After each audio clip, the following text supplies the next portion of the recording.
The spit hit her cheek at exactly 6:47 in the morning. Not rain, not snow blown in from the Montana winter clawing at Ruby's diner windows. Spit from Braden Chandler's mouth. 17 years old, $80,000 watch catching fluorescent light, murk that said he'd never heard the word no and never would. Rosa Martinez didn't move. 43 years old, 2 jobs, varicose veins, turning every step into warfare against her own body. She stood frozen with coffee pot in hand while 17 tables of breakfast customers watched in silence, so complete you could hear the Pepsi cooler humming in the corner. The spit ran down her cheek, slow, deliberate as humiliation. She didn't wipe it. 30 seconds earlier, she'd asked if he wanted more coffee. Polite, professional. The smile she wore like Kevlar through 10-hour shifts that left her feet bleeding inside discount sneakers. Braden had leaned back chair on 2 legs, lord surveying his kingdom. This coffee tastes like piss. She'd kept her voice steady. I'll get you a fresh pot, sir. Did I ask for your opinion, waitress? He'd turned to his 3 friends in leather jackets, all laughing on cue like trained wolves. Difference between you and me. I can buy this whole dump. You're one health crisis away from living in your car. Rosa's face showed nothing, years of practice, absorbing abuse from people who thought tipping 8% made them generous. But in booth 7, Maya Martinez watched her mother's humiliation through tears building behind black frame glasses too big for her 8-year-old face. She wore her father's Marine jacket, the one with Corporal David Martinez stitched above the pocket, the one that hung past her knees and smelled like the man who died 2 years ago under Afghan sky. And in booth 12, Jack Morrison stopped mid-bite of eggs that suddenly tasted like failure and ash. Braden's voice carried performance for his audience. You want advice? Try being prettier. Good-looking waitresses get better tips. His friends erupted again, hyenas trained to laugh at blood. Rosa did the math running electric in her exhausted brain. Rent due in 6 days, Maya's inhaler prescription, the Civic making that grinding sound, meaning expensive and soon. She couldn't afford to lose this job. Couldn't afford dignity when survival hung by threads this thin. That's when Braden gathered spit in his mouth and launched it at her face. The diner went silent, not quiet, but held breath of a world teetering on something irreversible. Rosa's hand trembled around the coffee pot. One swing, that's all it would take.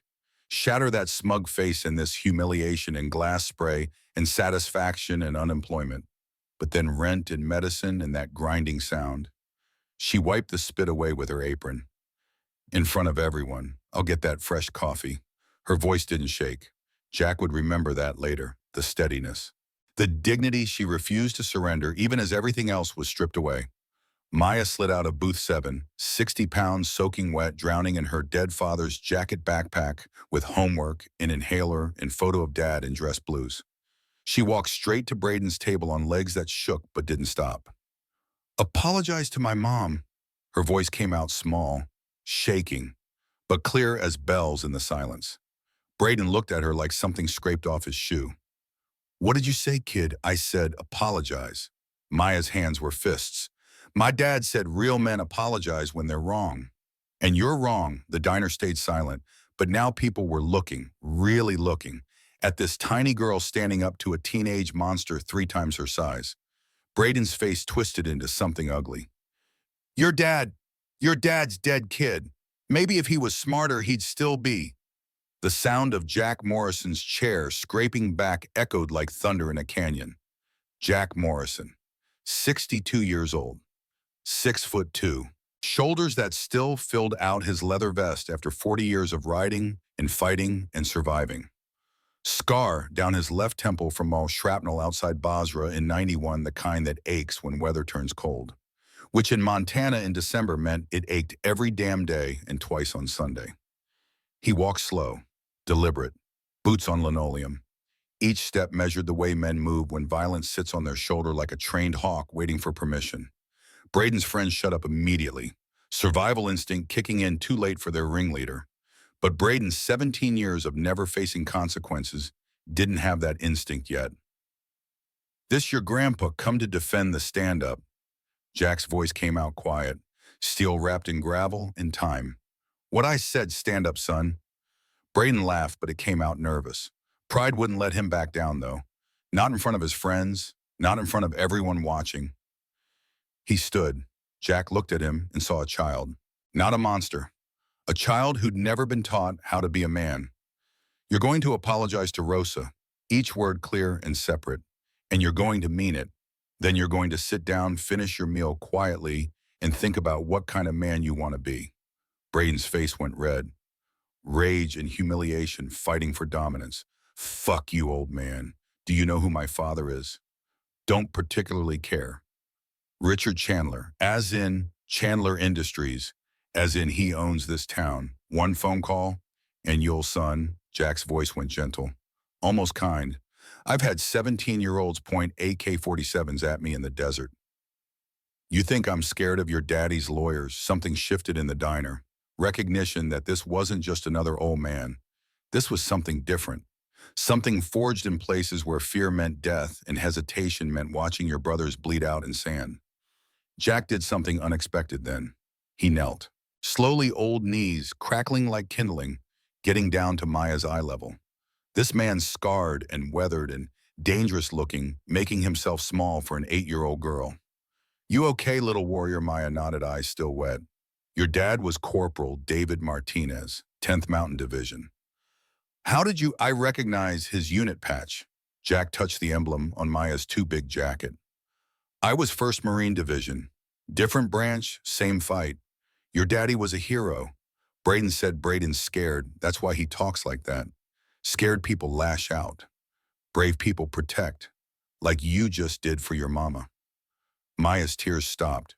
Something in Jack's voice, the way he spoke to her like an equal, not a child, a warrior. Will you help my mom? Jack's eyes went distant, haunted, seeing ghosts that had lived in his chest for 2 decades. Inside Jack's head, 2 faces materialized. Not one, 2. Sarah, his daughter. 18 years old, summer job at a different diner. Bright smile that could light up rooms. 20 years ago, different rich kid, different humiliation. She'd called, said there was a problem, some guy being inappropriate. Jack had been on a long-haul truck driving cross-country 2 days from home. Handle it, baby. You're strong. He hadn't driven back, hadn't taken it seriously. 3 days later, police at his door. Sarah overdosed. The rich kid who'd harassed her never got charged. His father paid people off. And Michael Brennan, a brother, Iraq war veteran, 2 tours, came home with demons that wouldn't sleep and shrapnel scars that wouldn't heal. Called Jack 8 years ago. Said the darkness was closing in. Said he needed help. Jack had said, be strong, push through, man up. Michael had put a gun in his mouth 3 days later. The brotherhood had dissolved after Michael. Couldn't look at each other without seeing what they'd failed to do. 10 years of silence. 10 years of guilt living in Jack's chest like shrapnel that wouldn't stop bleeding. 2 failures. 2 people who'd called for help. 2 times Jack had chosen words over action. 2 times he'd been wrong. Sarah. Michael. 2 ghosts. 2 reasons his hands shook every morning. Yeah, little warrior. Jack's voice came back to the present. I'll help. This time he was showing up. He stood turned back to Braden. Last chance. Apologize. Braden pulled out his phone. I'm calling my father. You do that. Jack's hands trembled. Just slightly. But this time the trembling wasn't weakness. It was rage compressed into diamond-hard purpose. This time he wouldn't fail. This time he'd show up. For Sarah, for Michael, for Maya, for everyone who'd ever needed someone to stand between them and cruelty. Richard Chandler walked into Ruby's diner 10 minutes later like he owned it. Because he did. Not legally, but in every way that mattered in Pinewood, Montana. 55 years old tailored coat over cashmere sweater shoes worth more than Rosa's monthly rent. The kind of confidence that comes from 3 generations of money and certainty that money solves everything. Jack Morrison, still causing trouble, Richard. Your boy was disrespectful. Thought you'd want to know. Disrespectful how he spit on a woman. Richard's face flickered. Anger, but not at his son. At Jack for making this public. Braden is this true silence. Sulking. Answer me. She was being slow. Yes or no? Did you spit on her? Long pause. Yes, something passed across Richard's face then. Not shame exactly, but recognition. He turned to Rosa. Mrs. Martinez, I apologize for my son's behavior. I'll be handling this privately. He pulled out his wallet. Crisp hundreds. 5 of them. For your trouble. Rosa looked at the money. $500. 6 weeks of Maya's medication. But taking it meant this is over, sweep it under the rug, nothing changes. She pushed the money away. I don't want your money, Mr. Chandler. I want your son to understand what he did was wrong. The diner inhaled collectively. Richard's expression went dangerous. Mrs. Martinez, I'm trying to do the right thing here. Then teach your son to do the right thing. Money doesn't fix everything. Sheriff Tom Dalton pushed through the door, then late 50s local authority badge catching light like a warning. Everyone knew Chandler Industries was the town's biggest employer. Dalton's re-election depended on Richard Chandler's support. What's the problem here? Richard's voice came out smooth. My son had a misunderstanding with staff. I've offered compensation. Mrs. Martinez refuses. I think we need to discuss trespassing. Jack's jaw tightened. Trespassing? He's going to throw her out for not accepting hush money. Dalton's hand rested on his service weapon. Casual but clear. Jack, don't make this harder than it needs to be. Tom, you watch this kid spit on a woman, and you're going to let him walk. I'm going to maintain order. What you do next decides whether you're part of that order or part of the problem. Jack looked at Maya, still standing there, watching adults negotiate away her mother's dignity the way they always did. The way they'd negotiated away his daughter's justice 20 years ago. The way they'd ignored Michael Brennan's pleas for help 8 years ago. Different diner, different sheriff, same outcome. Rich kid walks. Working person gets crushed. Veterans calling for help get platitudes instead of presence. 20 years ago, Jack had backed down when Sarah needed him. 8 years ago, Jack had offered words when Michael needed action. Not today, not ever again. Maya, Jack's voice came out quiet. Go to booth 7, get your backpack, but do it, warrior. She ran. Jack turned to Rosa. Mrs. Martinez, you're coming with me. What? I can't. My shift, your shift just ended. You work for me now. I don't understand. You will. Jack pulled out his phone in the parking lot. December cold bit through his vest, but he didn't feel it. Speed dial number 1. The number he hadn't called in 10 years. Not since the Brotherhood dissolved after Michael Brennan's funeral. Not since they'd all gone their separate ways, unable to look at each other without seeing their collective failure. 2 rings. Marcus. Jack. That's you. Yeah, brother. Silence. Then Marcus's voice came back different, careful. Been a long time, too long. Listen, I need the chapter. Ruby's Diner, 20 minutes. Jack, the Brotherhood hasn't ridden together in, I know, 10 years, since Michael. But we failed him because we didn't show up. I'm not failing anyone else, so I'm asking. Will you ride? Long pause. Jack could hear Marcus breathing, thinking, remembering Michael Brennan's funeral. The way they'd all stood and around his grave knowing they could have saved him if they'd just shown up instead of offering advice from distance. What happened? We ride today. For everyone we didn't ride for before. The line went quiet. Then Marcus's voice came back steady. All of us, everyone, 20 minutes. The line went dead.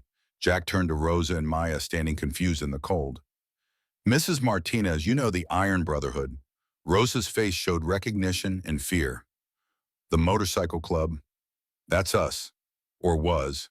We disbanded 10 years ago. But I'm calling them back, for you, for Maya, for everyone we should have protected before.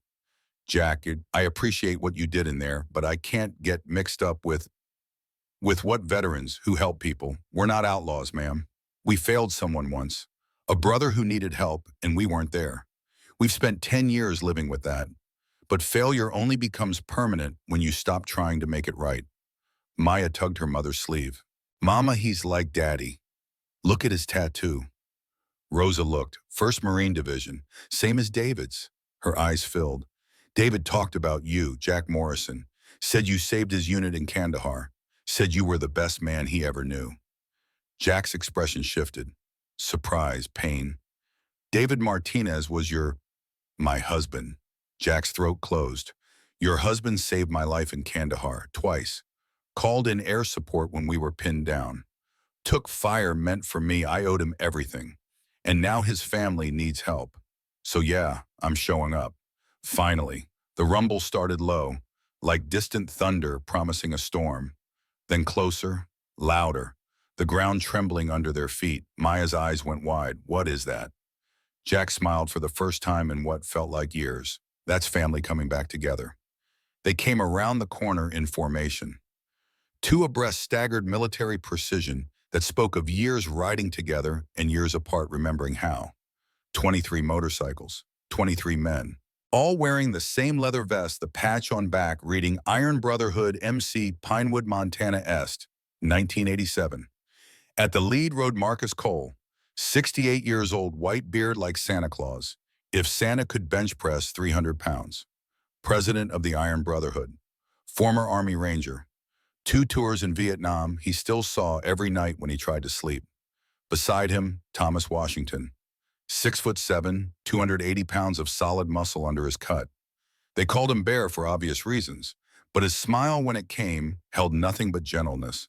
Behind them the rest, all veterans, all between 55 and 70, all weathered, scarred, dangerous looking, all kneeling down to Maya's eye level when they saw her.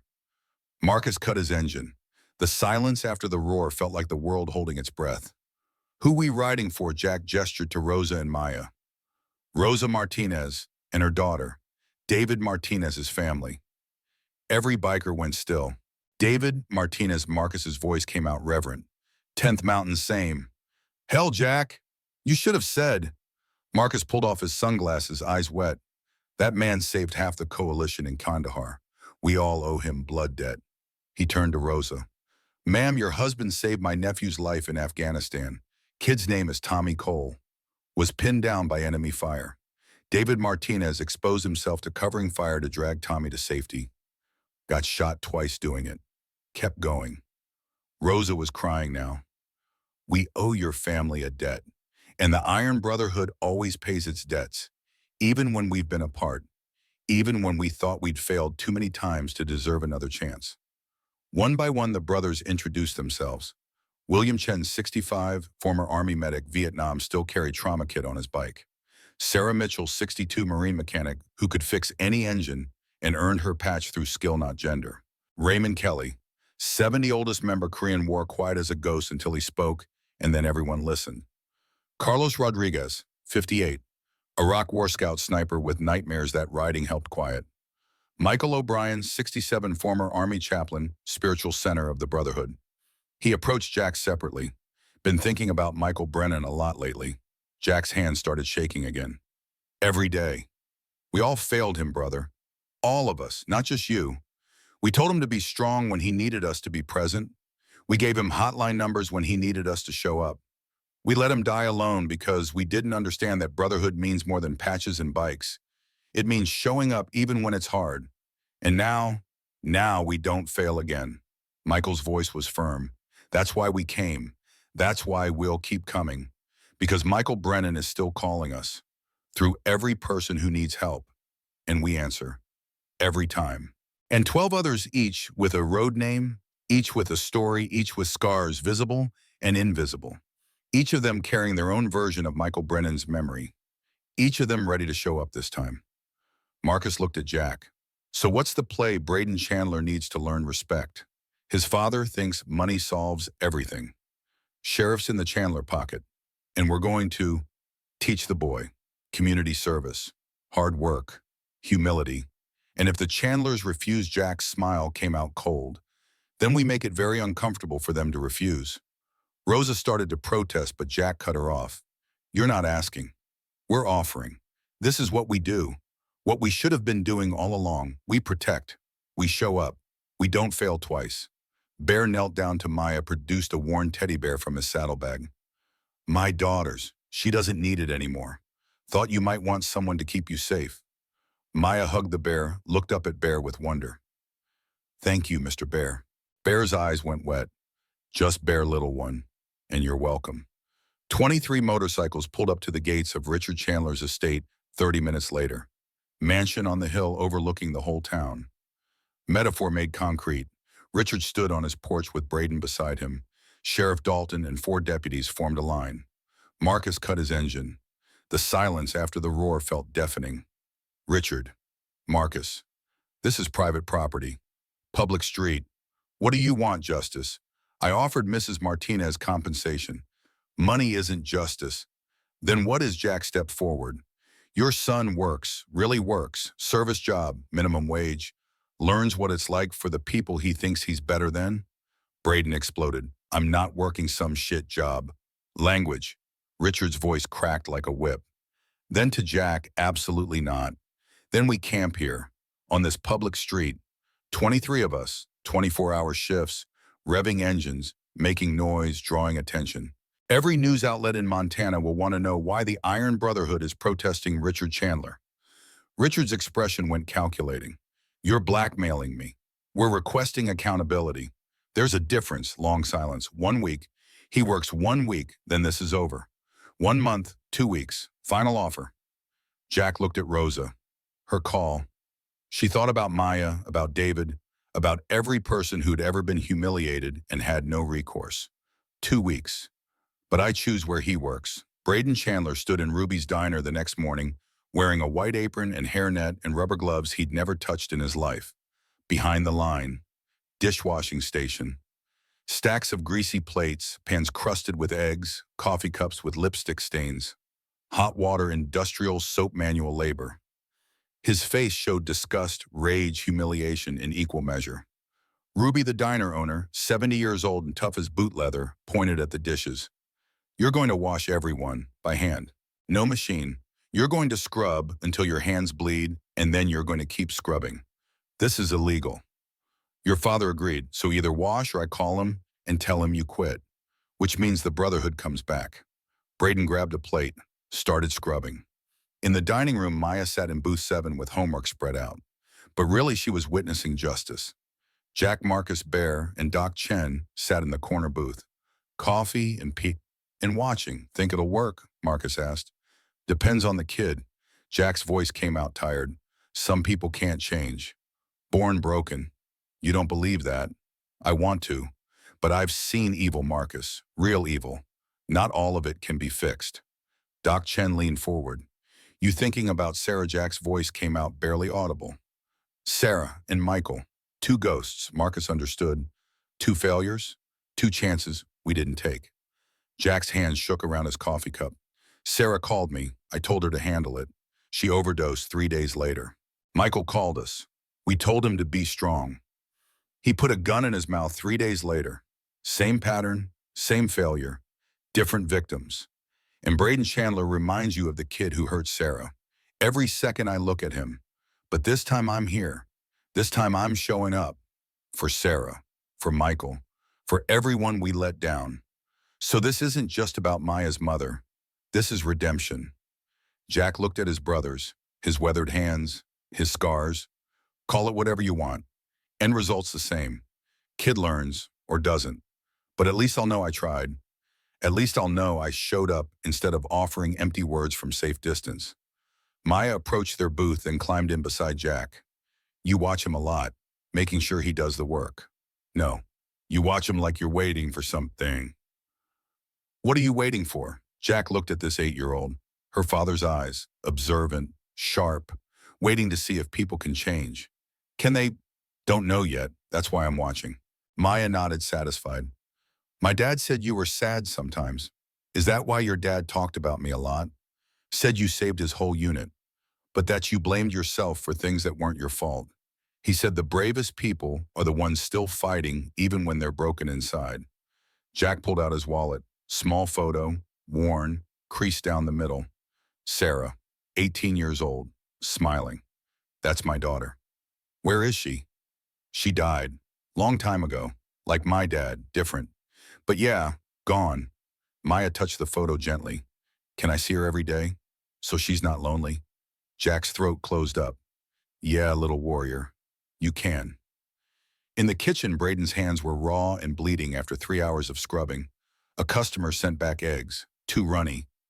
Ruby handed the plate to Braden. Wash it, then make new eggs. I'm not a cook. You are now. Braden cracked eggs onto the griddle. They ran everywhere. Again. He tried, failed. Again and again. On the 7th attempt, he got it right. Ruby nodded. Progress. Braden looked at his bleeding hands, at the eggs, at Rosa serving customers with grace despite varicose veins that turned every step into agony. Something shifted in his face. Not redemption yet, but the first crack. Sheriff Dalton approached Jack's bike in the parking lot that afternoon. "You're making powerful enemies. Already had powerful enemies. What's a few more? Richard Chandler isn't someone you cross. Then he shouldn't have raised a son who spits on women." Dalton's hand went to his weapon. "Jack, I'm trying to help you. Back off, let this go, or things get complicated for you and your brothers. Tom, you and I served together, first Gulf War. You were a good man. What happened?" Dalton's expression showed pain and anger fighting. "Life happened. Pension's not enough. Kids need college, wife got sick, medical bills. Chandler offered solutions. He bought you, he helped me. There's a difference." Is there a long pause? "1 week, Jack. Then I stopped being nice." News spread fast in Pinewood. The Brotherhood versus the Chandlers. People chose sides. The local mechanic refused to service Chandler vehicles. The bank manager pressured Brotherhood members about loans. The diner filled with supporters, leaving extra tips for Rosa. Chandler Industries threatened to cut jobs. Veterans rallied behind the Brotherhood. Business owners feared economic retaliation. The town was fracturing. End of day 3. Braden pulled off his apron, hands wrapped in bandages, exhausted. Rosa approached him. "Same time tomorrow." Braden looked at her, really looked for the first time. "Does it ever get easier, the standing, the ache in your feet?" "No, you just get used to it. I don't know how you do this every day. Because my daughter eats. Because we have a home. Because dignity isn't negotiable." Braden went silent. Then his voice came out broken. "I'm sorry for what I said, what I did. Apologies are a start. Change is the finish." Braden pulled out his phone, showed Rosa a video. "There's something you need to see." The video showed the Chandler Industries warehouse. Workers loading trucks at night. Unmarked trucks. What am I looking at? Something my father doesn't know I know. Those trucks aren't carrying mining equipment. Then what's stolen goods? My father's been running a fencing operation for 2 years. Uses the legitimate business as cover. Those workers. Some of them are being trafficked. I found the records. Rosa's blood went cold. "Why are you telling me? Because I've been watching you, how you treat people, how you keep going even when everything's against you. And I realize my father's a monster, and I'm turning into him. And I don't want to be him. I don't want to be the person who looks away when people need help. Like Michael Brennan." Rosa's expression shifted. "You know about Michael Brennan?" "Jack told me." Braden's voice came out quiet. "Told me about a veteran who called for help and everyone gave him advice instead of showing up. And how the Brotherhood dissolved because they couldn't live with that failure. And how they're back now because they're done failing people. I want to be like that. I want to show up instead of looking away." Rosa took the phone, looked at the video again. The hollow-eyed workers, the armed guards, the human misery hidden behind corporate logos. Show Jack, show the Brotherhood, show everyone. And Braden Chandler, 17 years old, who 3 days ago had spit on a woman and thought himself untouchable, took the first real step toward becoming someone worth being. The muzzle flash came from high ground northeast, maybe 60 yards into the tree line. Marcus's brain processed the geometry before conscious thought caught up angle of trajectory, probable distance, shooter elevation. Old instincts from a war that ended before most of these trees had grown tall enough to hide a man. He signaled left without looking, trusting Cole to see it, trusting decades of unspoken communication between men who'd fought side by side in different wars but learned the same lessons. Cole peeled off his bike in one fluid motion, disappearing into forest shadow like he'd been born to it. Marcus went right, slower, more deliberate, using terrain the way you used it when you'd learned that flat ground was a cemetery waiting to happen. The rain had softened to drizzle, but the ground was soup mud, sucking at boots every step, a gamble between speed and silence. Behind him, the convoy had scattered into cover positions. Phantom's truck sat shielded by a cluster of pines, Emma and Sarah pressed against the floorboards of Doc's body covering them both. Jackson and Tommy had dismounted, were flanking wide military precision despite bad knees and bodies that protested every quick movement. Alex was down, but conscious Cole's jacket pressed against the shoulder wound to slow the bleeding. The sniper had repositioned. Smart. Professional. Marcus tracked boot prints in mud, deep, evenly spaced, no panic. Military boots. Good ones. Vibram soles, probably Danner or Salomon. This wasn't some tweaker with a hunting rifle. This was someone who knew how to kill and had done it enough times to stay calm under pressure. Marcus moved tree to tree, his body remembering rhythms his conscious mind had tried to forget. Test weight before committing. Breathe shallow so your chest doesn't move. Become texture instead of shape, shadow instead of silhouette. He'd done this in Vietnam, hunting VC through jungle, so thick the air itself felt green and alive and hostile. 50 years ago, he'd been good at it. Too good, maybe. Good enough that they kept sending him out, kept using him until the boy from Oregon, who'd enlisted to serve his country, became something harder and stranger and less recognizable as the kid who'd kissed his mother goodbye at the bus station. A branch snapped. Not Marcus, not Cole. The sniper shifting position, again probably trying to get line of sight on the truck on Emma. Marcus froze mid-step, became stone, let his eyes do all the work. There, 50 feet up, elevated position behind a fallen log. Orange hunting vest, visible through scope. Amateur mistake prioritizing legal requirements over tactical invisibility. But the rifle was professional. Suppressor high-end optics. The kind of weapon that costs more than most people's monthly rent. Cole appeared on the opposite side like a ghost materializing from rain and shadow. They'd done this before, not together exactly, but with other men in other wars. The dance was universal. Pin from one side, flank from the other, collapse the kill zone until the target had nowhere to go but surrender or die. The sniper saw Cole first, started to swing the rifle smooth and practiced no wasted motion. Marcus moved. Covered 15 feet in 3 seconds that stretched into hours, his body screaming, protest from ribs that had cracked in 72 and never healed quite right from a knee, that ground bone on bone every time it flexed, from a back that remembered carrying wounded men through jungle and had never forgiven him for it. He hit the sniper low and hard, driving both of them into mud and dead leaves and the loamy smell of forest rot. The rifle went flying, disappeared into underbrush. They rolled, grappling, the sniper younger and stronger, but Marcus had something more valuable, absolute certainty that failure meant a little girl got dragged back to a man who'd kill her incrementally over months or years until there was nothing left worth killing. The sniper got an elbow into Marcus's ribs right where they'd cracked. Pain bloomed white and sharp, turned his vision gray at the edges. Marcus absorbed it, channeled it, used it to fuel the kind of violence that civilization spent centuries trying to sand off men and never quite managed. Cole arrived, grabbed the sniper's arms, twisted them behind his back. With the efficiency of someone who'd done this exact thing in different countries for different reasons. The sniper's face hit mud. He spat, struggled, went still. When he realized it was finished, Marcus caught his breath, tasted copper where he'd bitten his cheek hard enough to draw blood. His hands were shaking, adrenaline, age, the collision of past and present, happening inside his skull, like an explosion in slow motion. "Who sent you?" His voice came out rougher than intended. The sniper laughed, wet and ugly mud between his teeth. "You already know. Say it anyway." The sniper turned his head just enough to look at Marcus with eyes that had seen things too. That was the problem with modern warfare. It made too many men like this. Men who could kill strangers for money and sleep fine afterward. Men who'd learned to turn off whatever part of the brain made people feel bad about causing suffering. Nero Castellano. And he's sending more. A lot more. You killed his cousin's marriage, his reputation. Family means something to these people. Means everything. We didn't kill anything.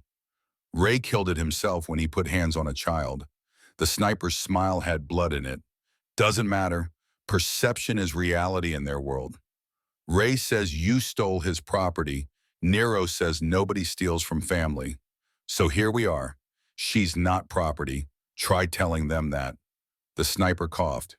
They already know where you're going, your safe house, the quarry. Nero's had people watching it for 3 hours. He's got 30 men up there right now, turning it into a kill box. You ride in, you don't ride out. The information landed cold and hard. Marcus and Cole exchanged glances. Their advantage had evaporated. Defensive position compromised. Enemy holding high ground with numbers and preparation.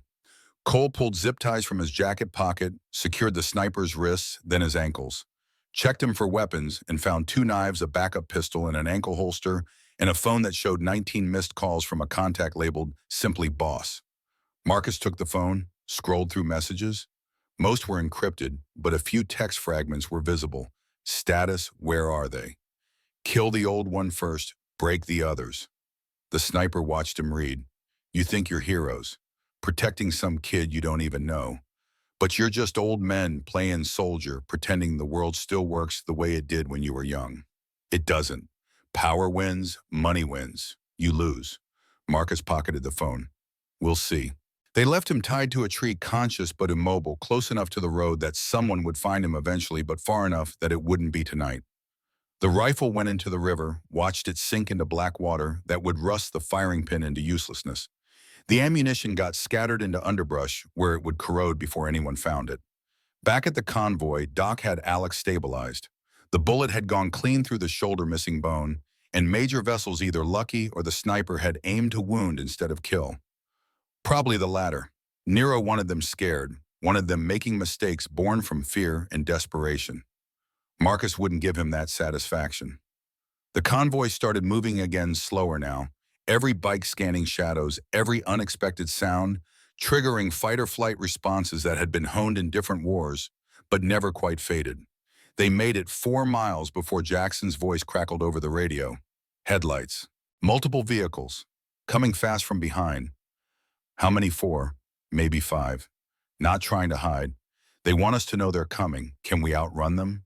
Not with the truck. Not in these conditions.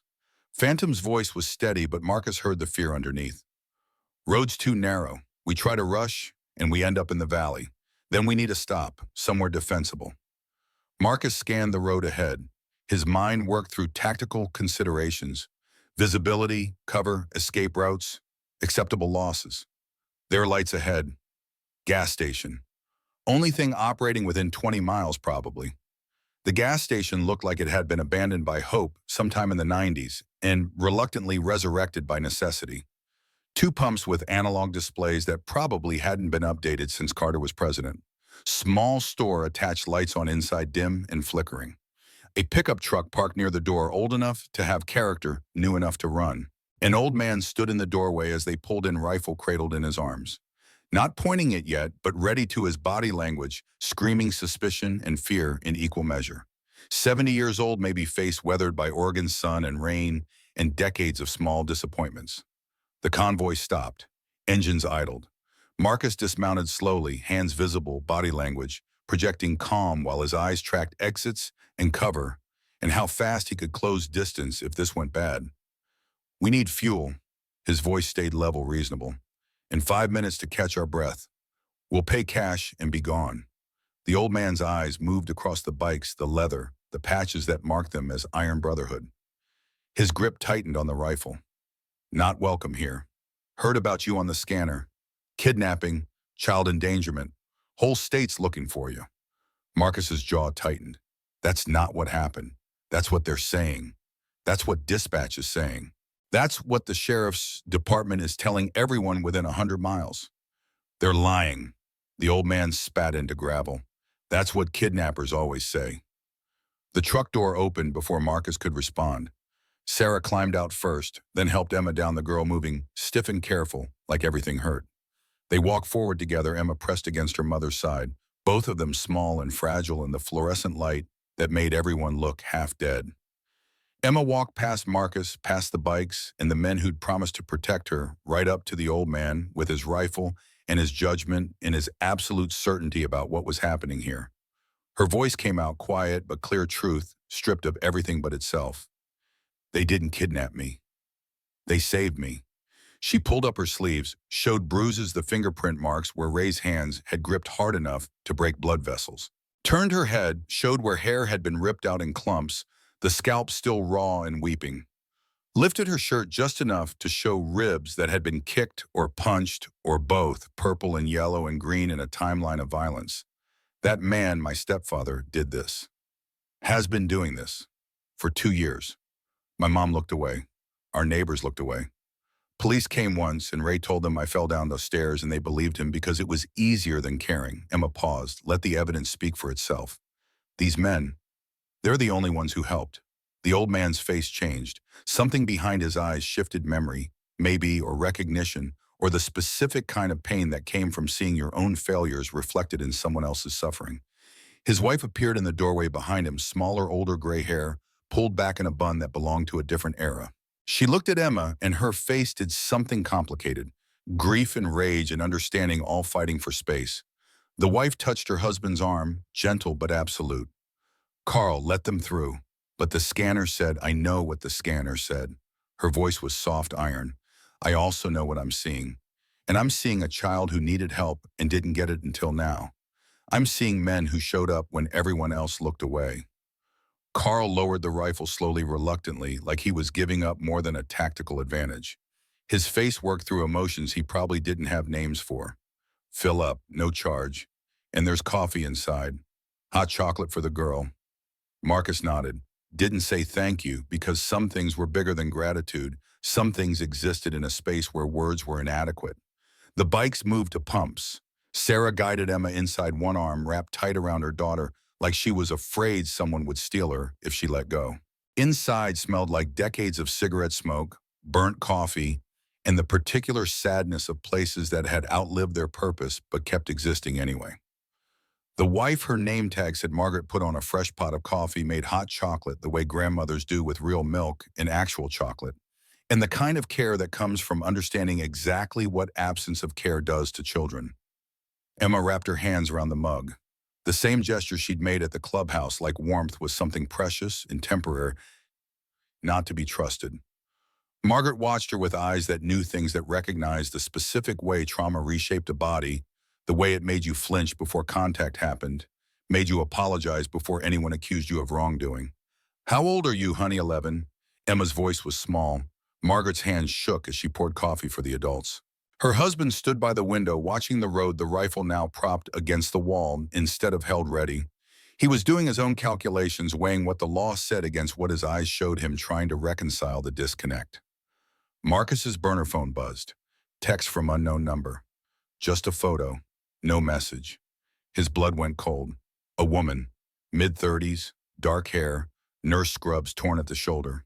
Tied to a chair, duct tape across her mouth, terror in her eyes that was specific and profound. Behind her, concrete wall, industrial setting, and spray-painted in red Nero's snake-tail logo. Marcus stared at the photo, his mind working through implications and threats, and the terrible arithmetic of impossible choices. Another text arrived. Just coordinates in 3 words, trade or die. Phantom appeared beside him, must have come in through the back door, saw the phone, saw the photo. His face didn't just change, it shattered, every carefully maintained piece of composure falling away to reveal the raw wound underneath. That's Sarah. His voice barely made it past his throat. My daughter, Sarah Walker. Marcus had known Phantom had a daughter, knew the rough outline of the story, DUI crash wife, and son dead daughter survived, but Phantom had been too consumed by guilt and alcohol to be a father afterward. Hadn't seen her in years, was trying to earn the right to be in her life again, one sober day at a time. Another text, you have something of Nero's. He has something of yours. Fair trade, the girl for the woman. You have 2 hours. After that, we start removing fingers. Phantom's hand found the counter, gripped it hard enough that his knuckles went white. I can't. His voice broke. I can't let her die because I came here. Because I tried to help. Make the trade, Reaper. Please make the trade. Marcus looked at Emma, at Sarah, at the fragile possibility of escape they'd built over the last few hours. Looked at Phantom's face, at the desperation and guilt and love that had been buried under alcohol and self-loathing for 12 years, but was still there, still capable of destroying him. We don't trade. His voice came out harder than intended. We get them both. How Phantom's laugh was broken glass. Nero has 30 men at the quarry. We have 6 bikes and a truck. We're outgunned, outmanned, and out of time. Marcus pulled out his phone, started scrolling through contacts he hadn't used in years, numbers that belonged to men who were probably eating dinner or watching television or preparing for bed. Men who'd think he was crazy for calling in a favor this big over something this personal. He found the first name, hit dial, 2 rings, then a voice rough with decades of cigarettes and hard living. Yeah, this is Reaper. I'm calling in the oath. Silence. The kind that stretched and pulled and held weight. Then, where Marcus rattled off coordinates for a junction 7 miles north. Rally point. We move from there. What's the situation? A little girl screamed and nobody came. Except us. Now we need everyone. The line went quiet. Marcus could hear breathing, could hear television in the background, could hear the weight of decision being made. Then I'm coming, and I'll bring my chapter. The second call went the same way. The third. Men who hadn't ridden in years promising they'd be there. Men who had responsibilities and arthritis and every reason to say no, saying yes instead, because 50 years ago they'd sworn an oath, and oaths mattered when nothing else did. By the eighth call, Marcus had commitments for over 100 bikes. Vietnam vets in their 70s, Desert Storm vets in their 60s, Iraq vets in their 50s. A rolling generation of men who'd learned that showing up was the only thing that separated the living from the ghosts. Cole approached while Marcus was making the ninth call. What are you doing out calling everyone? For a little girl you met 3 hours ago, Marcus looked at him. For a principle. For the idea that when children scream, adults answer. For something that matters more than safety. Cole nodded slowly. Then call faster, because those headlights behind us, they're getting closer. Outside, the pursuing vehicles had stopped at a ridgeline 3 miles back. Watching. Waiting. Probably reporting position to Nero, probably coordinating for a pincer movement. A sheriff's cruiser pulled into the gas station lights off, moving slow and careful. Deputy pulled himself out, Hispanic 30, with the look of someone who joined law enforcement because he believed it meant something and was slowly learning otherwise. Deputy Michael Carter, badge number 4457. His hand rested near his weapon but didn't draw. I got a call about a kidnapping in progress. Multiple suspects, armed and dangerous. Marcus positioned himself between the deputy and Emma. No kidnapping, rescue. That's not what dispatch says. Dispatch says a concerned father reported his daughter stolen by a motorcycle gang. Says there's warrants being issued. Says every cop in 3 counties is looking for you. Marcus kept his voice level. Dispatch is being fed information by a man who beats his 11-year-old stepdaughter. Check her arms. Check her ribs. Check the medical documentation that Doc's been photographing for the last 2 hours. Then tell me who the criminal is here. The deputy's eyes found Emma. Saw the bruises, the fear, the way she pressed against her mother like Sarah was the only solid thing in a world that had turned to quicksand. His face did something complicated, the arithmetic of law versus justice happening behind his eyes. I need to call this in. Standard procedure. You do that, you're sending her back to him. Sarah's voice cut across the room, sharp with fear and anger, and years of compliance finally breaking. Ray has friends, has connections, sheriff's in his pocket, half the department probably is. Last time someone reported him, the file disappeared. The social worker got transferred. Nothing happened except Ray got angrier, and I learned to hide the bottles better. The deputy's hand left his weapon. He looked at Marcus, at the bikes outside, at a situation spiraling in directions his training manual had never anticipated. I could arrest all of you. Take the girl into protective custody. You could. Marcus didn't blink. But you won't. How do you know? Because you became a cop for a reason. Somewhere under that uniform is someone who still thinks law and justice mean the same thing. And because that girl is 11 years old, and if you call this in, she'll be dead within a year. The deputy stood there, badge and gun and authority weighing against what his eyes were showing him. He pulled out his phone, made a call. Marcus tensed, ready to run, ready to fight, ready to do whatever came next. The deputy's voice was quiet when he spoke.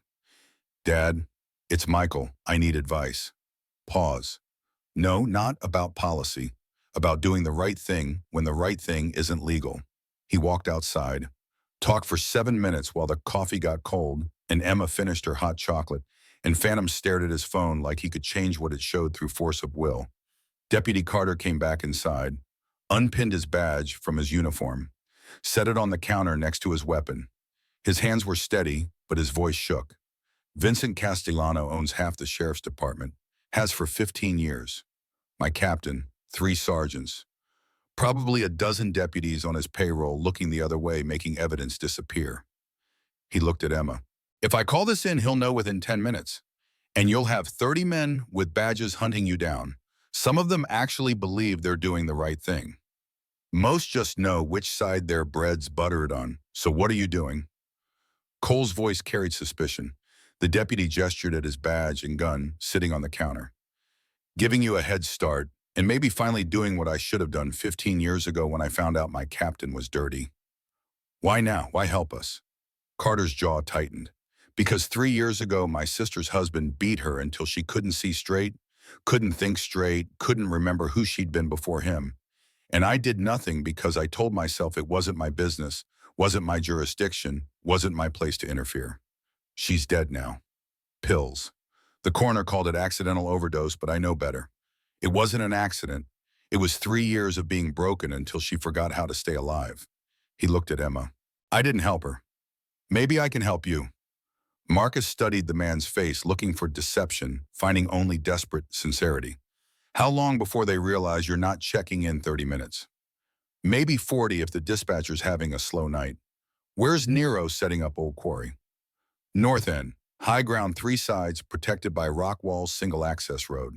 He's got 30, maybe 40 men up there, turning it into a fortress. You go in there, you're walking into a kill box. Marcus looked at the map on his phone at the quarry location, at the tactical nightmare it represented. Then he looked at Emma, at Phantom's daughter's photo, at 2 people who needed saving, and 1 defensive position that made conventional rescue impossible. His mind worked through options and discarded them. Couldn't go around Quarry was the objective. Couldn't negotiate, Nero needed to make an example. Couldn't wait, Phantom's daughter had 2 hours, probably less. That left 1 option. Then we take it from him. Marcus's voice was calm. Before he's fully prepared. Before he's expecting us. That's insane. The deputy looked genuinely shocked. You'll be outnumbered 3 to 1. On his ground, with his weapons. Not if we bring our own army. Marcus held up his phone, showing the text threads. Over 100 riders, all chapters, all answering the oath. The deputy's eyes widened. You're really going to do this? You're going to charge a fortified position held by organized crime with a bunch of old bikers? Yes. You'll die. Maybe. Marcus pocketed his phone. But if we don't try, 2 people die for sure. I can live with maybe. I can't live with certainty. Carl, the gas station owner, handed Marcus a paper bag. Sandwiches, coffee in thermoses. You'll need fuel that isn't gasoline. Marcus took it. Some things existed beyond words in the space where gratitude was too small to contain what you felt. The convoy pulled out. Behind them, Nero's vehicles closed the gap. But ahead, something else was happening. Headlights were appearing from multiple directions, converging, assembling. The rally point at Junction 7 was filling with motorcycles. Dozens at first, then more, then more. A tide of chrome and leather and gray-haired men who dropped everything when the call came because they'd sworn an oath decades ago, and oaths didn't expire just because you got old. Ghost stepped forward as Marcus arrived. 68 years old, former Marine face like weathered stone, running the Salem chapter for 20 years. He'd come because Reaper called. He'd brought 43 riders because that's what you did when a brother needed everyone. Reaper, been a long time. Ghost's voice was gravel, not long enough. Marcus dismounted, feeling every one of his 62 years settling into joints that ground, and complained. Thanks for coming. You called. We came. That's the arrangement. Ghost looked at Phantom's truck, at Emma's small face visible through the back window. That the girl, yeah. Worth it. Marcus thought about Lynn, about 50 years of wondering if one more step or one more second could have changed everything. She screamed and nobody came. Nobody even tried. So yeah, she's worth it. Ghost nodded once. Then we ride, all of us, wherever this goes. Other riders gathered close. Faces Marcus recognized from different chapters, different states, different lives. They didn't ask for the full story. Didn't need it. A child needed protection, and that was enough. That was everything. They formed up. Military precision from men who'd learned it in Vietnam, Desert Storm, Iraq, Afghanistan. Different wars, same lessons. Formation, discipline, Overwhelming force applied with surgical precision. Over 100 motorcycles organizing themselves into something that looked less like a club and more like an invasion force. Emma climbed out of the truck, stared at this army that had materialized because 7 men had asked for help. Her face showed wonder and fear, and something that might have been hope if she could remember what hope looked like. Why her voice was barely audible over engine noise. Why are all these people here? Marcus knelt his old knees protesting. Because when one calls, all answer. Because being brothers means you show up. Because he thought about Leon, about Lily, about everyone he'd failed, because some things matter more than safety. Emma's eyes filled. I'm just one person. I'm nobody special. You're wrong, Marcus's voice roughened. You're the reason we remember why we ride, why we exist. To stand between people who need help and people who want to hurt them. That's the whole point. That's the only point. She threw her arms around his neck, held on like he was the only solid thing in a universe made of water. Marcus held her back, this stranger child who'd become something more in the space of 4 hours and 60 miles of rain-soaked road. When she pulled back, she touched the dog tags around his neck. Who did these belong to? Someone I couldn't save, a long time ago, in Vietnam. Her name was Lynn. What happened to her? She died screaming for me to help her. And I was pinned down and I couldn't reach her. And I've heard that scream every day for 50 years. Is that why you came when I screamed? Marcus's throat tightened. Maybe. Or maybe I just finally learned to move toward the scream instead of carrying it afterward. He untied the red bandana from his arm. The one Lynn had given him before she died, the one he'd carried through 3 tours and 50 years of civilian life. Held it out to Emma. This belonged to her. To Lynn. Someone brave, someone who taught me that being scared and being strong aren't opposites. You can be both, usually are both. Emma took the bandana like it was made of something more precious than cloth. What if I lose it? You won't. And even if you do, she'd understand. Brave people always understand. Emma tied it around her wrist, clumsy, but determined. Thank you, Marcus stood. Addressed the assembled riders, his voice carrying across the junction. Most of you don't know the full story. Here's what matters. An 11-year-old girl was being beaten. Nobody helped, except us. Now Nero Castellano, some of you know, that name has her stepfather under his protection. Family loyalty. He's got 30 men at the old quarry. He's also got a hostage. A woman. Phantom's daughter. Murmurs rippled through the crowd. This wasn't just rescue anymore. This was personal for multiple reasons. Marcus continued. Nero thinks we'll trade. The girl for the woman. Or we'll run, hide, disappear. He thinks we're just old men who'll fold when real danger shows up. His voice hardened. Let's show him what old men do when children scream. Let's show him what happens when you mistake old for weak. Let's show him why the oath still means something. The engines revved in response. 100 voices made of chrome and gasoline, and absolute commitment. The convoy reformed. Bigger now. Powerful. Phantom's truck in the center, surrounded by a shell of bikes that moved with military precision. Scout bikes ahead, flankers on both sides. Rear guard watching for pursuit. They rolled toward the quarry like thunder made mechanical. Inside the truck, Emma pressed against her mother bandana around her wrist, hot chocolate long since finished. Sarah held her, whispering things mothers say when they've failed and are trying desperately to make it right. Doc checked Emma's pulse, her breathing monitoring for shock that would come eventually but hadn't hit yet. Phantom drove with white knuckles, thinking about his daughter tied to a chair, thinking about whether redemption was possible for men who destroyed everything they loved and spent years trying to earn the right to love again. Marcus rode at the rear where leaders rode when they wanted to see everything protect everyone, be the last line between safety and chaos. His chest hurt where the sniper's elbow had connected. His hands ached from gripping handlebars for hours. His mind kept showing him images of Lynn dying, of his daughter Lily's funeral, of every person he'd failed to save, ranged in a line that stretched back 50 years. But Emma was alive. Phantom's daughter was alive. And they'd stay that way or Marcus would die trying. The quarry appeared ahead, lights blazing, vehicles arranged in defensive positions, men moving with purpose and weapons, and the confidence of people who thought they held all the advantages. Marcus keyed his radio. Remember, we don't kill unless we have to. We disarm. We contain. We show overwhelming force and give them one chance to walk away. Just one.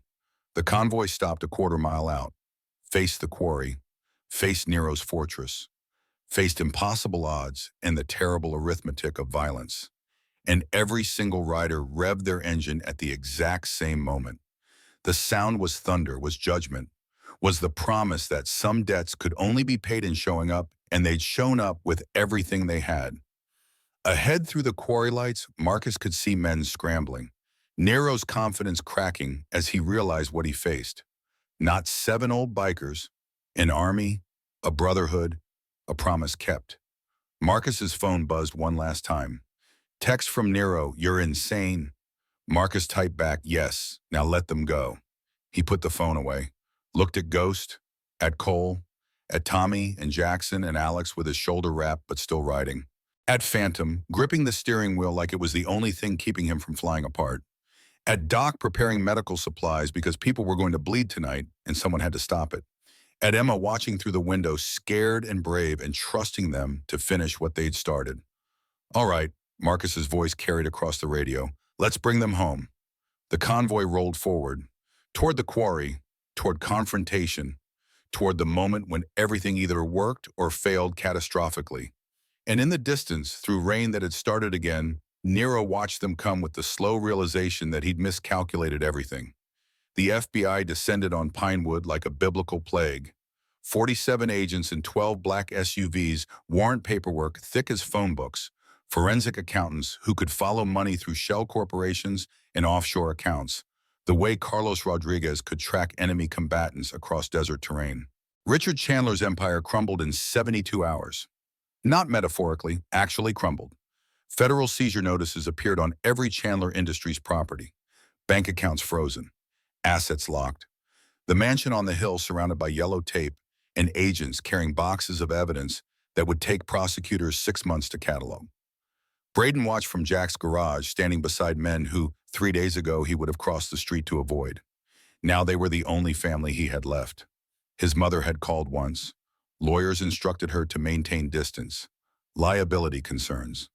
The 17-year-old who'd spit on a waitress was now a federal witness against his own father, and that kind of testimony came with the consequences that extended beyond courtrooms.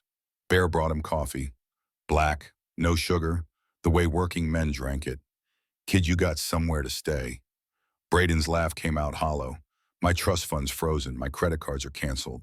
I've got $200 cash and a car I can't afford to insure." "That's not what I asked." Braden looked at Bear. 6'7" of muscle and gentleness and something else. Certainty.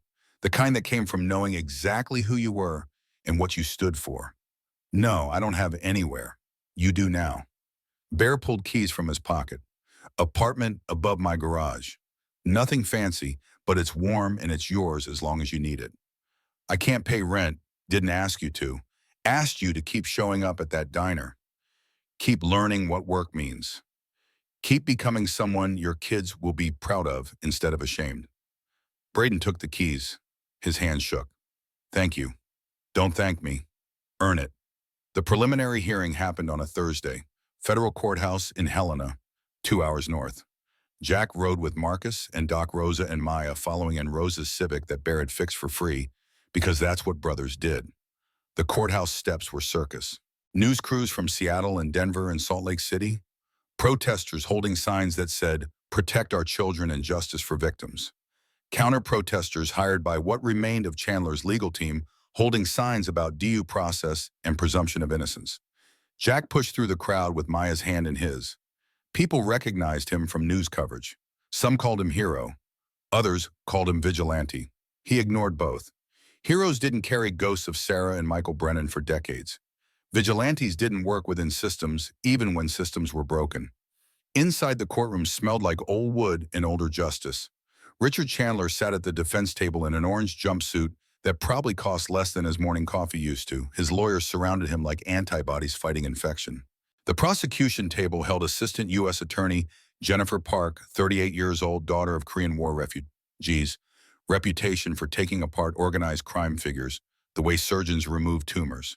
Precise, ruthless, complete. She'd spent 72 hours reviewing evidence Braden provided. bank transfers showing payments to shell corporations, manifests listing human cargo by age and country of origin, correspondence with buyers across 6 states, video footage from security cameras Richard thought he'd deleted. The judge entered. Honorable Margaret Reeves, 64, former public defender who'd spent 30 years watching poor people get crushed by systems that protected wealth. Her expression said she'd been waiting her entire career for a case like this. Park stood. Your Honor, the government requests remand without bail. Mr. Chandler poses substantial flight risk. He has access to private aircraft properties in 4 countries and demonstrated willingness to engage in witness intimidation. Defense counsel shot up. Your Honor, Mr. Chandler is a pillar of this community. He employs 400 people. He has deep roots. He's not going anywhere. Park's smile was surgical. Mr. Chandler employed 400 people. As of this morning, Chandler Industries filed for bankruptcy. Those 400 people are now unemployed because your client used their legitimate business as cover for human trafficking. As for deep roots, we have evidence suggesting he was preparing to flee the country when federal agents arrested him. She produced documents, plane tickets to Brazil, $50,000 cash in a go bag, passport under an assumed name. The courtroom murmured. Judge Reeves banged her gavel once. Remand granted, no bail. Trial date set for March 15th, next case. Richard Chandler's face went the color of cement. His lawyers started talking fast, but the marshals were already moving, cuffing him, leading him out through the side door. He looked back once, found Braden sitting in the gallery beside Jack Morrison. Father and son locked eyes. Braden didn't look away, didn't flinch. Just sat there with a teddy bear Maya had given him that morning, for courage, sitting beside men who'd shown him what strength actually meant. Richard's expression cycled through rage and betrayal and something else. Recognition, maybe. That the son he'd raised to inherit an empire had instead chosen to burn it down. That wealth and power and 3 generations of Chandler legacy had produced a boy who'd rather have nothing than have everything built on bodies. Then he was gone. Door closing. Footsteps fading. The Chandler empire ending, not with violence, but with the quiet click of handcuffs and the rustle of legal paper. Outside, reporters swarmed, microphones and cameras, and questions shouted over each other. Jack walked past them, holding Maya's hand. Rosa on the other side. The Brotherhood forming a corridor through the chaos. One reporter broke through. Mr. Morrison, how do you respond to critics who say you took the law into your own hands? Jack stopped, looked at the camera. We didn't take the law into our own hands. We put it back in the hands of people it was supposed to protect. But you broke into private property, assaulted security guards. Vigilante justice, 24 people were being held as slaves. Jack's voice stayed level, but something dangerous moved underneath. An 8-year-old girl was kidnapped. The local sheriff was compromised. We did what needed doing while we waited for the system to catch up. And when the system arrived, we stepped back and let it work. Do you regret any of your actions? Jack looked at Maya, at Rosa, at the Brotherhood standing behind him. Every day I regret not acting sooner. For Sarah, for Michael Brennan, for everyone who called for help and got advice instead of presents. The news cycle ran for 3 days. National coverage, CNN and Fox News and MSNBC, all running the same footage. 200 bikers mobilizing to rescue trafficking victims. The Brotherhood becoming symbol for something people couldn't quite name but desperately wanted to believe in. Donations flooded the Iron Brotherhood. $50,000 the first day, $200,000 by week's end. Marcus set up a foundation. Maya's fund, named after the 8-year-old who'd stood up to power and survived. Money designated for trafficking victims, medical care, housing, job training, legal assistance. Braden worked at the diner every day, morning shift, 5 a.m. to 2 p.m., dishes, then cooking, then serving customers who ranged from supportive to hostile. Some left extra tips, others left pennies and notes calling him traitor. He kept showing up. Ruby watched him with eyes that had seen 70 years of human nature in its infinite variations. She'd buried 2 husbands, raised 4 kids alone, survived poverty and prejudice and everything Montana winters could throw at someone. She knew authentic transformation when she saw it. End of his 2nd week, she pulled him aside. You're staying, what? After the trial, after the cameras leave, after everyone forgets, You're staying here washing dishes, making eggs, learning what real work means. Braden nodded. Yeah, I am. Why? Because for 17 years I learned how to take. Someone needs to teach me how to give. Ruby smiled. Looked like her face might crack from disuse. You'll do, kid, you'll do. But Pinewood itself was fracturing. The Brotherhood had exposed more than just Richard Chandler's crimes. They'd revealed how much of the town's economy depended on looking the other way. How many people had taken Chandler money and Chandler jobs and chosen comfortable ignorance over uncomfortable truth? 400 people were unemployed. Families struggled. Businesses that depended on Chandler Industries contracts went under. And some of them blamed the Brotherhood instead of the man who'd betrayed them all. Vandalism started small. Spray paint on garage doors, slashed tires, graffiti calling them vigilantes, and worse. Then it escalated.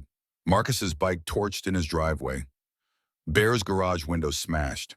Threatening letters appearing in mailboxes. The town council called emergency meeting. Jack attended with Marcus and Doc. Town hall packed beyond capacity. Angry voices and pointed fingers and the kind of rage that came from people whose security had been ripped away. Mayor Linda Castellano tried maintaining order with a gavel that sounded like a toy gun against the noise. She was 59, third-generation Pinewood remembered when the mine employed 3,000 people and the town had a future instead of just a past. The Brotherhood destroyed this town. This came from Dale Hutchins, former Chandler Industries foreman, now unemployed with a mortgage and 3 kids. We had jobs. We had stability. You self-righteous bastards decided your morals were more important than our livelihoods. Jack stood. The room went quiet. Not because they respected him, because something in his posture said he'd walked through fire and wasn't afraid of their heat. Your morals, his voice carried. Not ours. Your choice to take money built on human misery. Your decision to ignore where that money came from. Don't put your guilt on us. We didn't know. You didn't want to know. There's a difference, same difference between showing up and sending thoughts and prayers. We learned that lesson too late with Michael Brennan. We're not learning it late again. The room shifted. People remembered Michael Brennan. Local boy, war hero, came home broken, asked for help, got platitudes, put a gun in his mouth. The Brotherhood had dissolved after that, everyone carrying guilt too heavy to share. A woman stood in the back. Teresa Wong, 46, ran the grocery store her parents had opened in '83. My daughter was in that warehouse. She'd been missing for 4 months.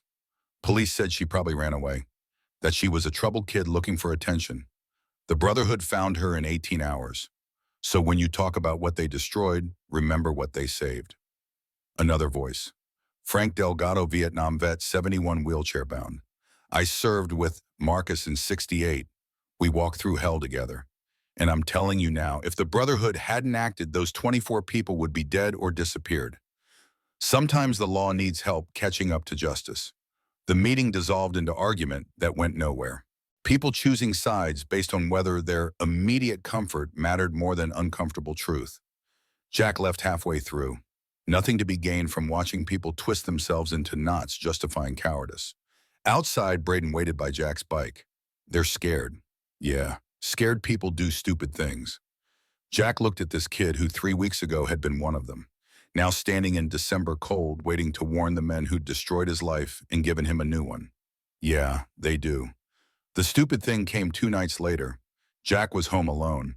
His house on the edge of town's small ranch on 3 acres workshop out back, where he restored old bikes and tried not to think about the daughter whose room he'd kept intact for 20 years, like a shrine to failure. He heard the trucks before he saw them. Diesels, big ones, 3 of them blocking his driveway at 11 p.m. 12 men piled out, some he recognized. Dale Hutchins, former Chandler Industries employees.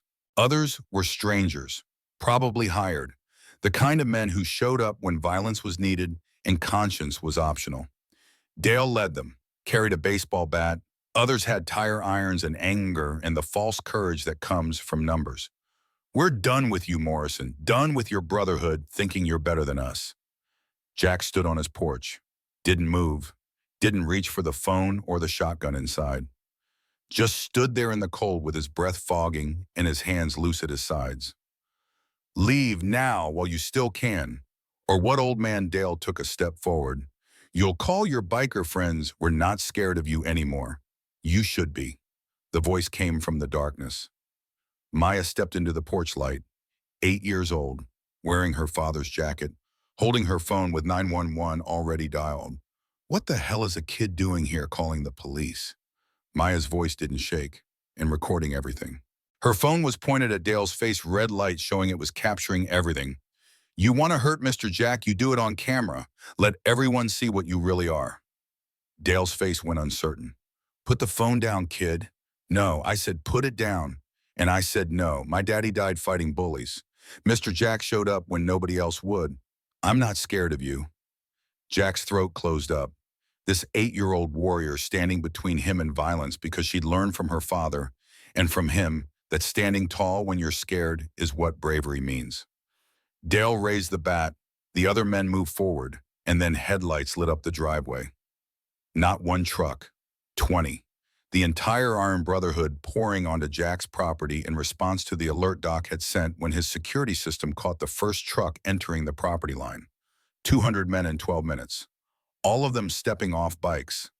All of them standing between Jack and the mob. Not raising fists. Not threatening. Just standing there with the weight of combined service and sacrifice and the kind of strength that didn't need to announce itself. Marcus walked forward. Dale, you want to blame someone for your problems. We get it. Easier to blame us than to blame yourself for ignoring what was happening. But you touch Jack Morrison, you touch a Marine who saved 17 men in Kandahar. You touch any of my brothers, you touch men who have bled for this country. So here's your choice. Leave now and we forget this happened. Stay and find out why you don't fuck with veterans. Dale looked at his crew, looked at 200 bikers, did the math, turned and walked. His men followed. Trucks started, drove off into the night, leaving only the memory of shame and the certain knowledge they'd gotten off easy. Jack knelt down to Maya. What are you doing here, warrior? Mom's closing the diner. She let me come with Mr. Bear. I wanted to make sure you were okay. I'm okay because of you. Maya hugged him, Bear's teddy bear caught between them. My dad said the strongest people protect the weak. You protected me. I wanted to protect you. Something broke in Jack's chest. Not clean like bone snapping. Messy and complicated like ice melting. After a winter that lasted 20 years.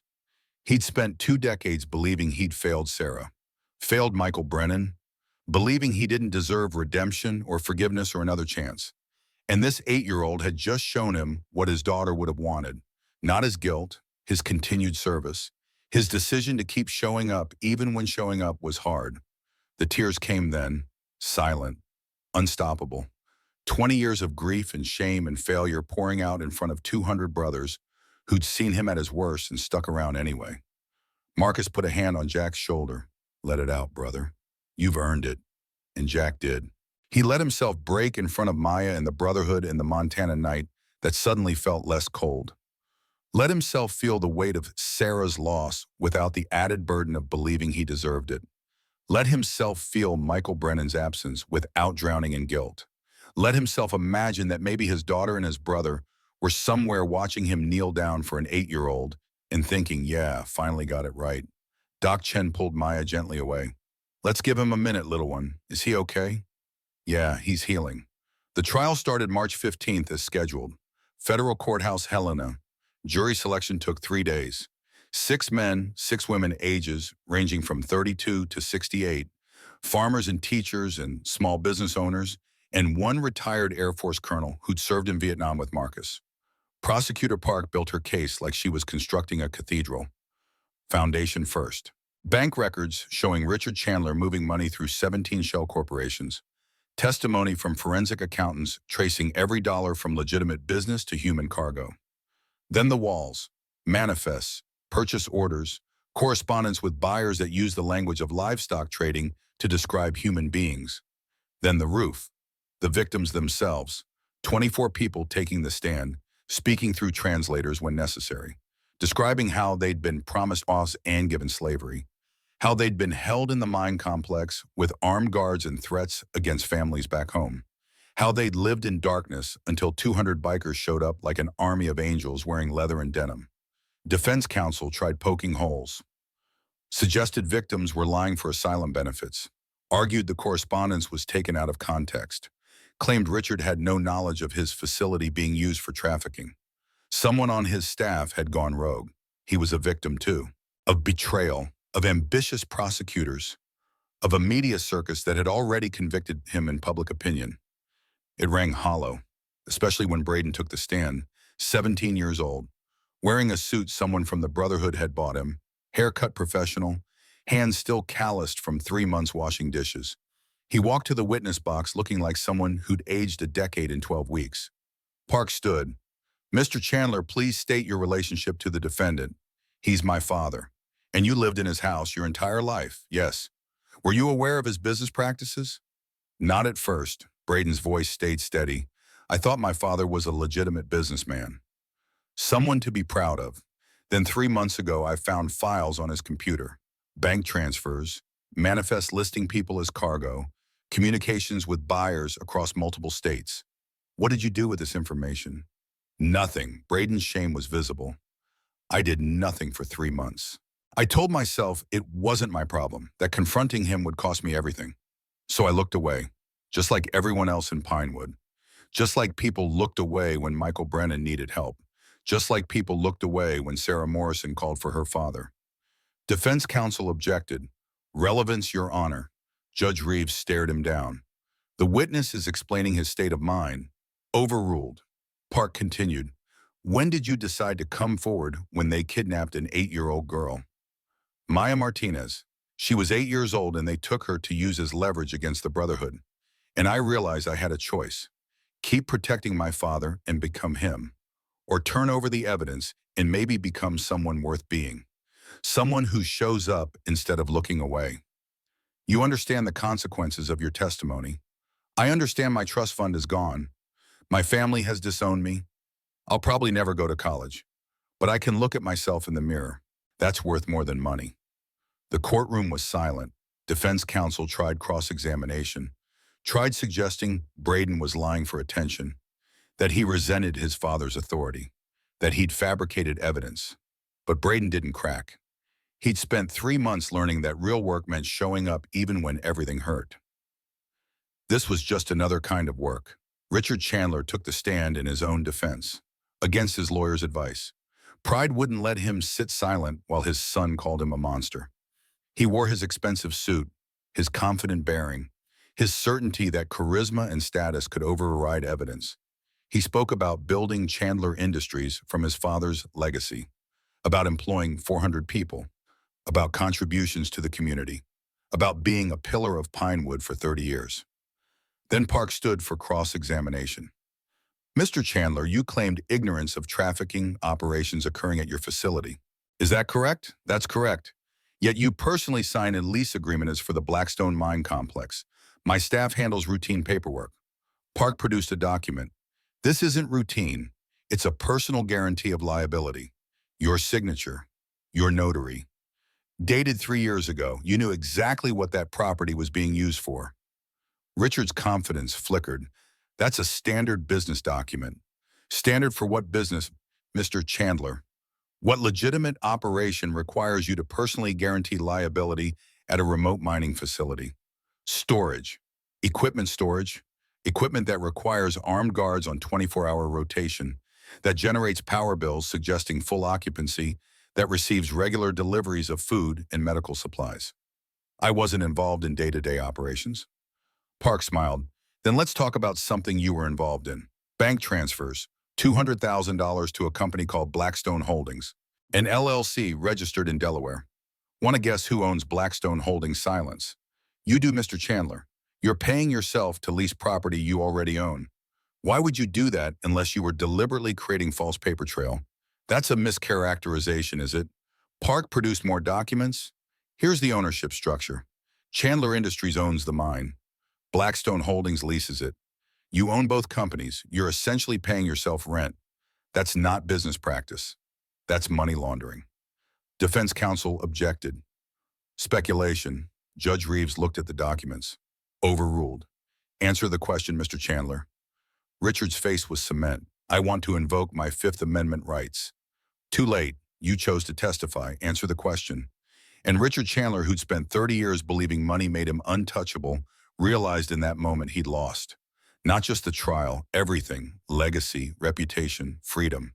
The empire his grandfather built and his father expanded, and he destroyed through greed and arrogance, in the certainty that rules were for other people. The jury deliberated 4 hours, came back with guilty verdicts on all counts: human trafficking, kidnapping, money laundering, conspiracy, witness intimidation. 17 counts total, each carrying mandatory minimum sentences that would add up to more years than Richard Chandler had left to live. Judge Reeves set sentencing for May 1st. Ramon continued. Marshals led him away in handcuffs while news cameras caught every moment. The Chandler family ending not with dignity, but with the orange jumpsuit and shackles and the absolute certainty that wealth couldn't buy everything after all. Outside the courthouse, Jack stood with the Brotherhood and Rosa and Maya and Braden. News crews swarmed, but they ignored them. This wasn't about attention. Never had been. It was about 24 people getting their lives back. About an 8-year-old learning that standing up to power was possible. About a 17-year-old choosing to become someone different than what he'd been raised to be. Maya tugged Jack's sleeve. What happens now? Now Jack smiled. Now we go home, and we keep showing up. For everyone who needs it. That's all any of us can do. But what about the people who are mad at us, the ones who blame us for losing their jobs? Some people will always choose comfort over truth, but some will remember why the jobs were lost. And maybe they'll think twice before looking away next time. Marcus put his hand on Jack's shoulder. We did good, brother. Yeah. For Sarah, for Michael, for everyone we couldn't save before. We finally did good. But Pinewood's healing was slower than verdicts. The town had lost its economic engine. 400 unemployed people became 450, 500. Businesses closed. For sale signs multiplied like metastases. Young people left for Bozeman or Billings or anywhere that had a future. The Brotherhood organized job fairs, brought in contacts from other towns, set up training programs for new skills.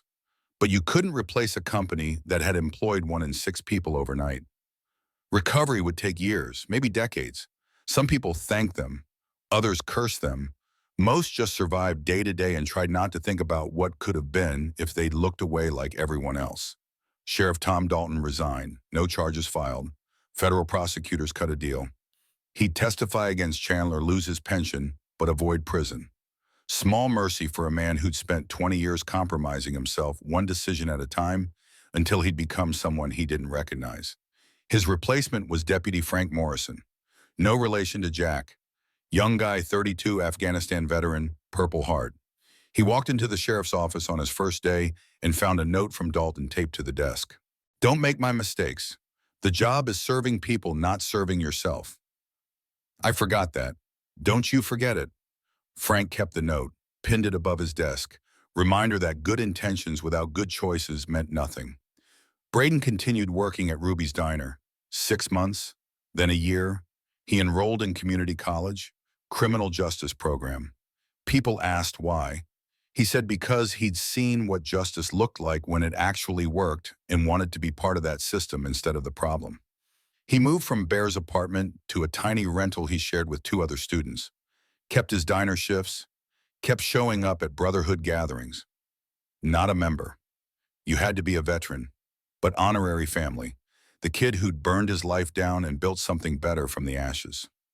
Rosa got promoted to manager at Ruby's, 20% raise, health insurance. First time in her life, she wasn't one crisis away from catastrophe. She framed her first paycheck and hung it in Maya's room. Reminder that dignity wasn't negotiable, and standing up for yourself eventually paid off. Maya turned 9, then 10. She joined the track team, fastest kid in her grade despite the asthma. She kept Bear's teddy bear on her bed and Sarah's photo that Jack had given her on her desk. 2 talismans, 2 reminders that loss could be transformed into purpose if you were brave enough to trust them. Jack started sleeping through the night. First time in 20 years. The nightmares didn't stop, but they got quieter. Less frequent. He could think about Sarah without the guilt crushing him. Could remember her smile instead of just her funeral. Could think about Michael Brennan and feel sadness instead of shame. He visited their graves every Sunday, brought flowers, told them about Maya, about the Brotherhood, about learning that redemption wasn't about erasing failure, but about choosing differently next time. The Brotherhood's past failure had become its driving mission. Marcus made it official policy. No veteran asks for help and gets told to be strong.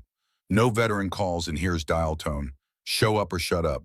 Those were the only options now. 5 years after Richard Chandler's conviction, he died in federal prison. Heart attack. Nobody attended the funeral except lawyers closing the estate. His remaining assets went to the Maya Fund per court order. $4 million, restitution for lives destroyed and almost destroyed, justice incomplete but present. Braden didn't go to the funeral. He was in his final year at Montana State by then, having transferred after finishing community college with perfect grades. 22 years old, still planning law school, still planning to work for the public defender's office, still giving back what had been given to him. He still worked at Ruby's every Saturday morning, not because he needed the money, because he needed the reminder of where he'd come from and who he'd almost become. 10 years after the trial, Maya graduated high school, valedictorian, track scholarship to University of Montana, college acceptance letters from 7 schools. She chose Montana because home mattered and roots ran deep. She gave a speech at graduation about courage and standing up to power, and how change started with one person refusing to look away. The Brotherhood sat in the front row. 60 members now. Jack at center, 72 years old, gray beard, and scarred hands and eyes that had finally found peace.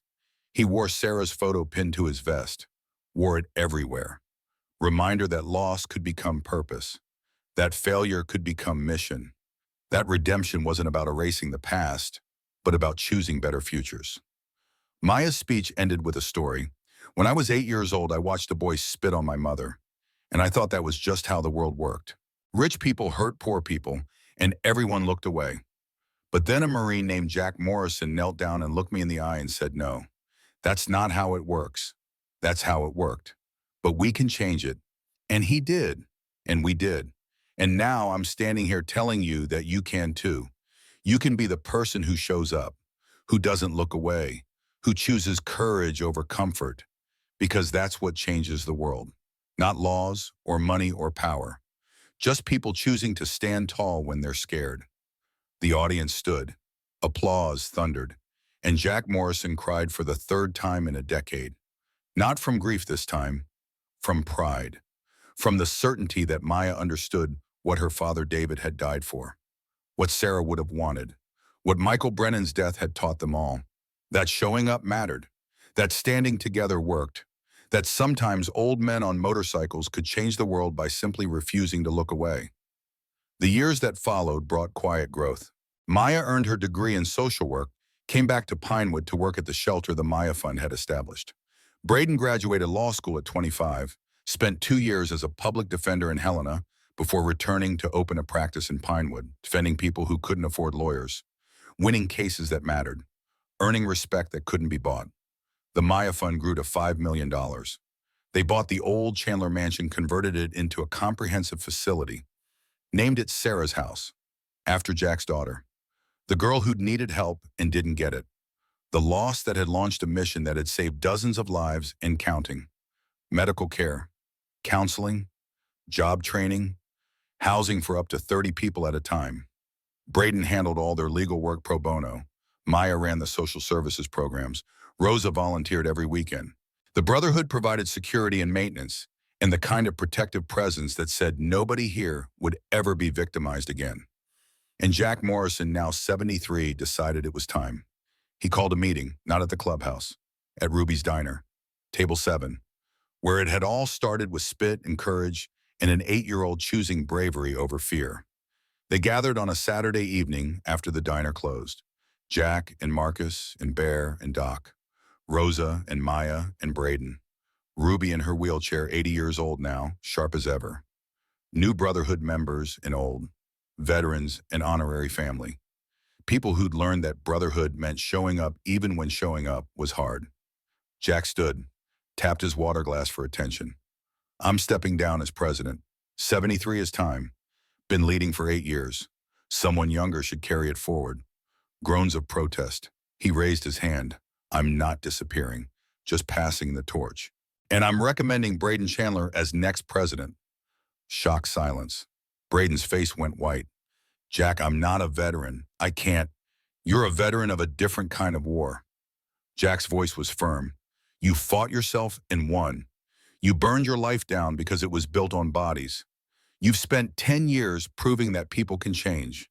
That seems like exactly who should lead men who believe in second chances. But the bylaws. We're changing the bylaws. Marcus stood beside Jack. Brotherhood means more than military service. It means service. Period. Braden served this community for a decade. Washed dishes when he could have run.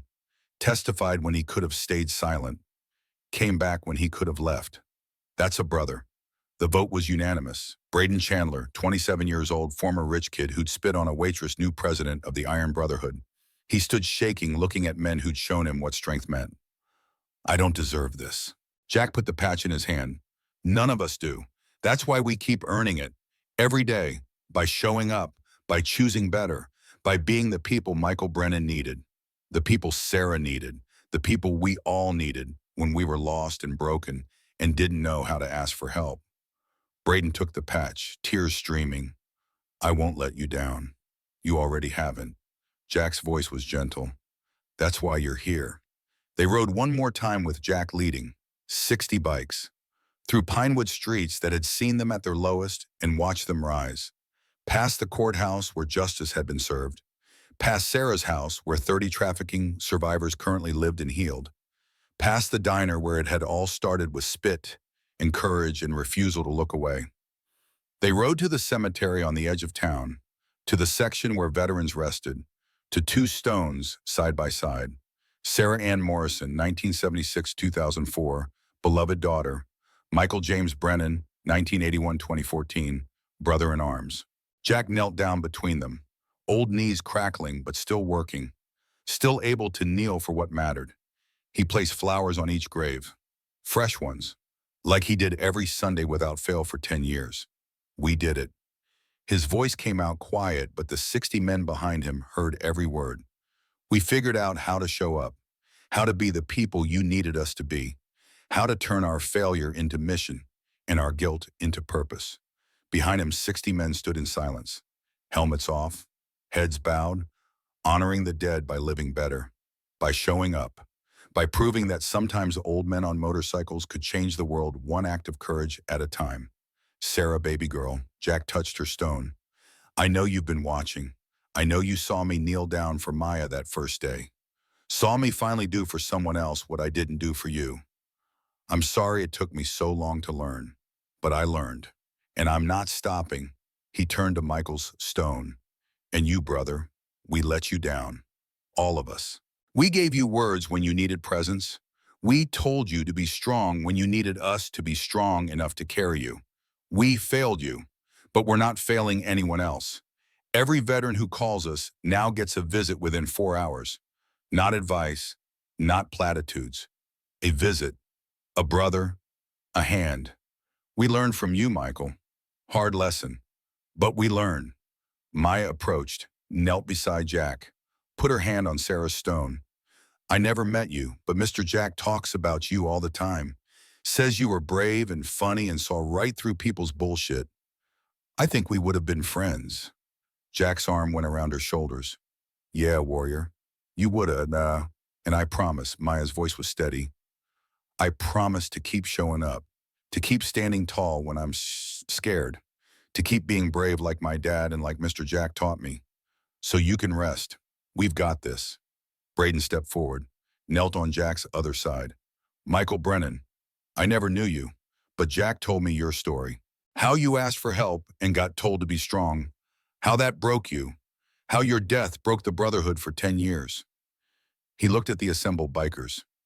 You saved more people than you'll ever know, because your death taught us all that showing up matters more than anything. So thank you, and I promise, as long as I'm president, no veteran asks for help and hears anything except we're on our way.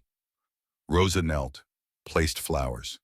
Sarah, I never met you either, but your father saved my family, gave my daughter hope when the world tried to crush her. So I'm raising Maya to honor your memory, to be brave, to stand up, to refuse to look away. Your death wasn't meaningless. It changed everything. One by one, the Brotherhood members approached, each placing a flower, each making a promise to show up, to answer calls, to be present instead of offering platitudes, to honor the dead by living better. The sun set over Montana mountains. Cold wind carried the smell of pine and snow and something else. Hope, maybe. Or just the certainty that tomorrow they'd wake up and choose again. Choose to show up. Choose to stand tall. Choose to be the people who didn't look away. Jack stood last, his knees protesting but holding, 73 years old, scarred, weathered, but finally at peace with the ghost that had haunted him for decades. He looked at Sarah's stone one more time. I love you, baby girl. Always will. But I'm not carrying guilt anymore. Just love. Just memory. Just a determination to be better every day. He touched Michael's stone. And you, brother, rest easy. We've got the watch now. Nobody gets left behind, not anymore. They rode back to town as darkness fell. 60 bikes, engines thundering. Not a war cry, not anymore. A promise made to the dead, kept by the living. That brotherhood meant showing up every time, no exceptions. And Jack Morrison, former president of the Iron Brotherhood, rode in the middle of the pack now instead of leading. His time at the front was done, but his mission continued, would continue until his last breath, because Sarah and Michael Brennan weren't just ghosts anymore. They were purpose, they were mission. They were the reason 60 men woke up every morning and chose to be better. The diner lights glowed in the distance. Table 7 visible through the window. Still reserved, still marked with a brass plaque. For warriors who stand tall when they're scared. And in that moment, riding through December old with his brothers around him, and peace finally settling into bones that had ached with guilt for 20 years, Jack Morrison understood something fundamental. Redemption wasn't about erasing the past. It was about honoring it, learning from it, letting it shape you into someone who made different choices, better choices. Choices that meant when your time came and you stood before whatever judgment awaited you, could say with certainty, I failed. I learned. I changed. And I kept showing up until I couldn't anymore. That was enough. That would always be enough.